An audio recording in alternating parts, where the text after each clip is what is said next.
We've all done it. We watch a show like Attack on Titan, Jujutsu Kaisen, or Chainsaw Man, see the absolute blood, trauma, and psychological horror on screen and instantly think, there's no way this is a kid show. This has to be a seinen. But you are actually falling for what we like to call in the South, the okie doke.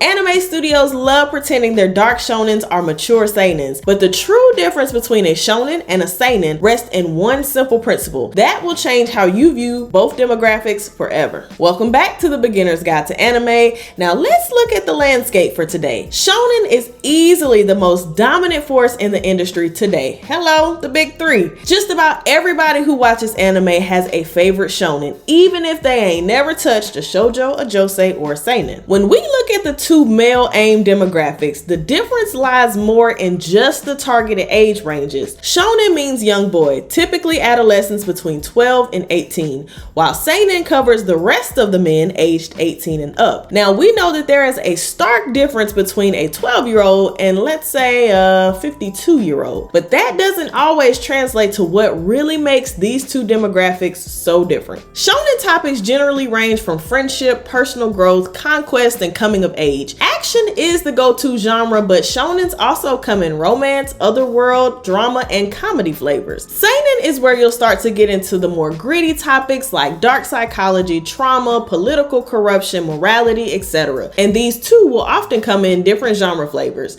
Can there be overlap? Yes, of course. And that is exactly where the industry trick happens. Look at shows like Chainsaw Man, Attack on Titan, Tokyo Ghoul, or Death Note. They are overly loaded with psychological terror, body horror, and extreme violence, yet they are all published in shonen magazines for adolescents. So if the gore factor isn't the real metric, how do we actually draw the line? The one simple principle that is the difference between shonen and seinen is the interpretation by the intended audience. Here is what I mean. I'm going to use my cover characters to explain this. Chainsaw Man's protagonist is Denji. He's a horny teenager who's being manipulated because everyone is after his heart. It is meant to be that simple to a young boy watching it, along with a lot of fights and a lot of blood. Now, the youth and their desensitization are another topic for another day, but that's a part of the fun, okay? So teenage boys going through puberty can easily relate to Denji's horniness and find his desperation funny. The surface level story presented exactly as it is more than enough to keep those targeted viewers locked in. But now, look at Berserk.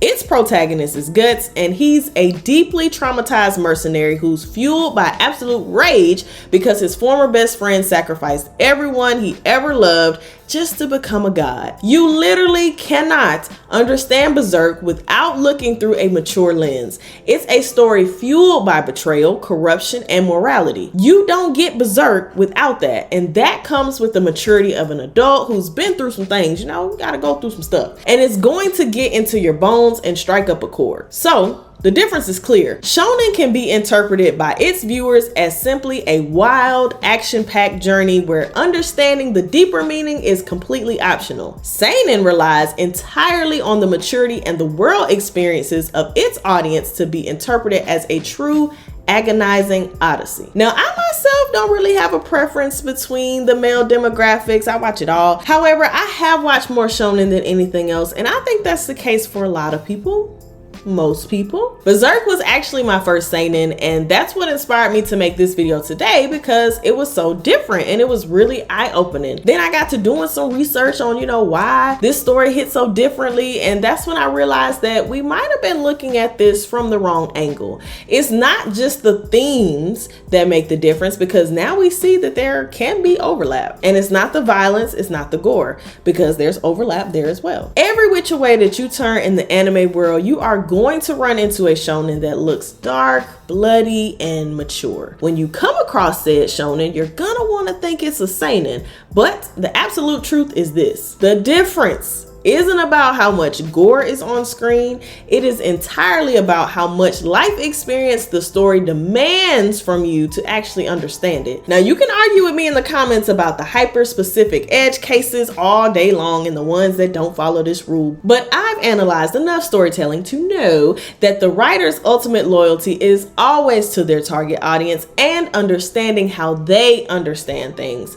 period. A 12-year-old boy don't care about no politics, no existential dread, no morality, no corruption, none of that. But they might care about seeing boobs, a lot of fights, and cool powers. And you gonna get that with a shonen with or without blood. Are you team shonen or team seinen? Tell me the anime that best represents your favorite genre in the comments right now. The Beginner's Guide to Anime series is where you can find all of the breakdowns of anime in general, demographics, fandom, and get recommendations for new shows to watch. Go ahead and keep the learning going and find your next anime watch. But don't forget to subscribe. When one arc ends, another one begins. See you next time.